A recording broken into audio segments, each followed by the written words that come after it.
welcome back to Steps to Sobriety. And today I've got 10 points in 10 minutes with Dianne Simboro. Thank you, Stefan. The topic today is going to be why it's easy to confuse love and the early stages of abuse. And I acknowledge that there are victims from abuse of abuse in both genders, but in this conversation, I'm going to refer to the woman as the person expressing new love in a natural form, and I'll refer to the man as the potential abuser or perpetrator. And the reason I'm doing that is because it's just simply easier to do that. So what I'm talking about is recognisable patterns of behaviour, and that is what you're listening for. Take particular notice of the intention of both parties, and that is where the main difference lies, okay? The 10 points I'm sharing are the most important points that you should be looking for. So point number 1 is the woman is looking for love. She looks at only one person at a time. The abuser is looking for his next victim, and many times he's interacting with multiple women until he finds what he thinks would be the ideal match for him, okay? Point number 2, the woman is on her best behaviour. She's wanting to show that she regards what she regards as her best qualities in order to impress him. Yeah? The abuser also is on his best behaviour. His people skills are well practiced and literally second to none. He is charismatic and charming, and that is a red flag, because if he showed his true character at this point, he would not be able to secure the relationship. Okay. Point number 3, she wants to find out more about him. Loving someone is wanting to be part of their life, becoming familiar with their story, being invited to share in the highs and lows of their life, and even their secrets. The abuser is wanting to find out more about her because he's fascinated, and I say fascinated in inverted commas. He wants to know everything because he needs to know how he has to be in order to make her fall in love. And most importantly, he needs to know what to avoid, to remove the risk of creating any reminders that he is anything like her past failed relationships. Point number 4, woman has a tick box of desirable qualities in a man, someone who is maybe caring, kind, generous, financially independent and protective of her. At this point, she trusts what he's telling her because she has no reason not to trust. In the early stages of a new relationship, it is natural to invest trust, okay? The abuser knows the common desirable qualities that women seek in their partners. He says what she wants to hear, but it doesn't have to be true, okay? He knows that she is looking for someone capable, confident, successful, and so he can be seen as maybe a good provider if they have a future family. He paints a great picture of himself, which is almost too good to be true.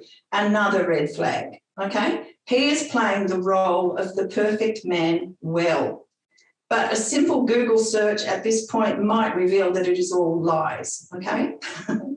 Point number 5, she is assessing his character. She's comparing him to her past failed relationships to see if there are any red flags that she needs to look for.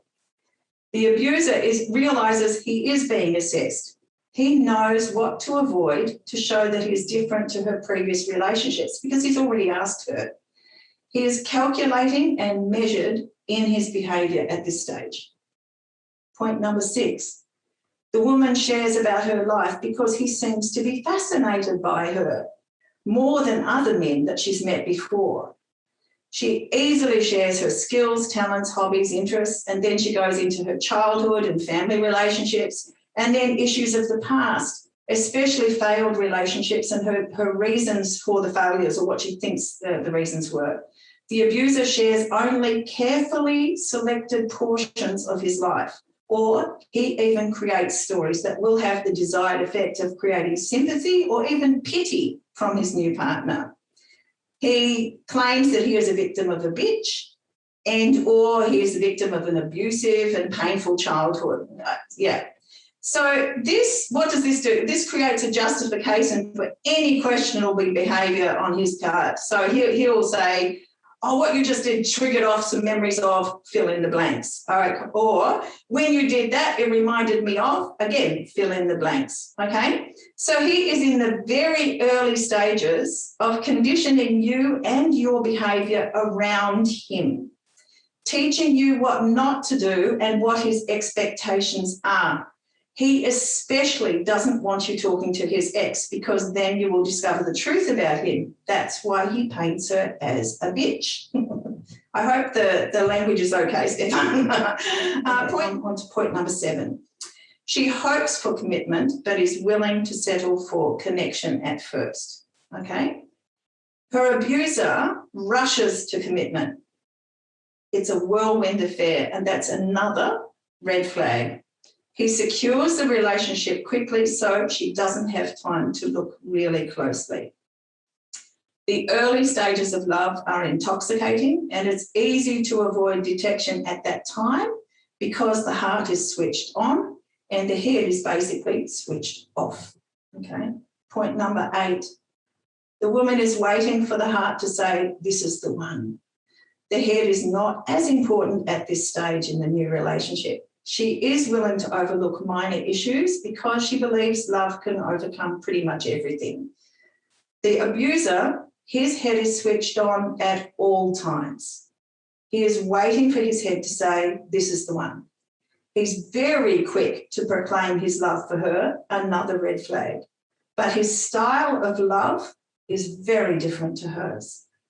He wants a people pleaser because they are easier to control. He wants someone who is willing to try something different because they might be curious or they want to please. And that means someone who is willing to even compromise their own values, beliefs, and morals in order to accommodate him. He says, if you love me, you will fill in the blanks. And the reason he says that is because it works really well. Okay. The woman, point number 9, the woman wants to please him or he might go away. She's willing to make some compromises. She considers it natural to have to make some compromises when two completely separate individuals come together in a new relationship. An abuser wants to please her, so she will stay. Of course he does. But he is calculating every moment and every move. It must all be strategic, and this honeymoon period will only last as long as is necessary. Change will come when he feels that he has secured the relationship. And unfortunately, sometimes that change is very rapid. And finally, point number 10, she wants to know, does he care about her? Does he want to spend time with her? Does he have eyes only for her? This is ticking more boxes for her. Her abuser is ticking her boxes by contacting her often, day and night, wanting to spend time with her and even invading time when she has time with the girls. He shares her interests, or he pretends to share her interests, all so that he can become the centre of her world, and all while subtly pushing other important people in her life out of her life, okay? He is ticking his boxes by finding out, is she easy to control? Have I learned enough about her to push her buttons if she hesitates or gives me a bit of trouble? Will she accept my apologies if unintentionally I make a mistake? So in summary, understand one very important thing. You need to use your head before your heart kicks in, because when your heart kicks in, it may already be too late.